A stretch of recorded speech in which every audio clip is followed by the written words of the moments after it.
NCP विधायक रोहित पवार ने महाराष्ट्र की राजनीति, बेरोजगारी, खराब कानून व्यवस्था, भ्रष्टाचार, महिलाओं पर अत्याचार और खराब सड़कों के मुद्दे पर सरकार को घेरा। उन्होंने कहा कि अगर अजित पवार का पक्ष भाजपा के साथ ही रहा तो भविष्य में पवार विरुद्ध पवार मुकाबला हो सकता है।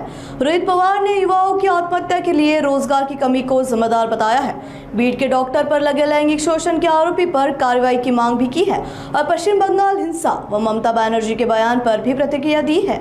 रोहित पवार हे अजित पवारांची जागा घेऊ पाहत आहे, प्रसिद्धी देत आहे असं संजय गायकवाड घिरोघिरी करत महाराष्ट्रभर फिरत आहे असा त्यांनी आरोप केलेला आहे। कोण म्हणलं? संजय गायकवाड। नाही काय आहे की तुम्ही प्रश्न करत असताना अशा लोकांचे प्रश्न मला विचारा की ज्याच्याबद्दल आम्हाला बोलायला पण बरं वाटेल।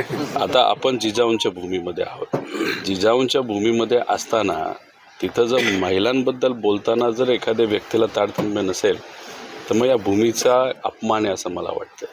आणि या भूमीतून, या मोठ्या शहरातून ते जर आमदार असतील आणि भूमी इतकी पवित्र आहे, म्हणजे संतांची भूमी, महामानवांची भूमी, मोठ्या पत्रकारांची भूमी, विचारवंतांची भूमी, आणि याच्यात महिलांबद्दल वापरलेले उच्चार, शब्द हे कोणाला तरी पटणार आहेत का हे तुम्ही विचारा।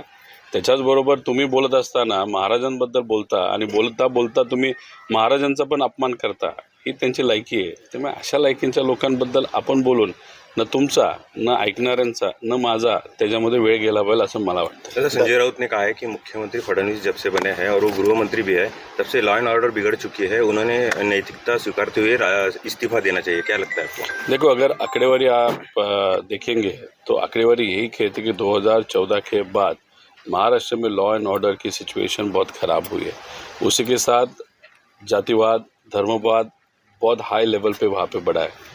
अगर ओवरऑल 10 साल की अपनी ग्रोथ देखो, मुझे इंडस्ट्रियल ग्रोथ देखो या जीडीपी देखो, उसी के साथ पर कैपिटा इनकम देखो लोगों का, तो जिस तरीके से गुजरात का बढ़ा है, जिस तरीके के तमिलनाडु का बढ़ा है, तेलंगाना या आंध्रा का बढ़ा है, उस तरीके से महाराष्ट्र का नहीं बढ़ा।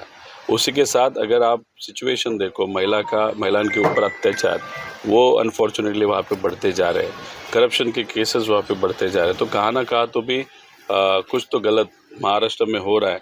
कायदा व सुव्यवस्था अगर आप देखो, महाराष्ट्र में कहाँ पे भी घूमने के लिए महिलाओं को डर नहीं लगता था, लेकिन आज 7 के बाहर जाने के लिए उनको डर लग रहा है, बच्चियों को डर लग रहा है। तो ये सब इंसिडेंट्स डेफिनेटली लास्ट 10 साल में, 12 साल में वहाँ पे बड़े हैं।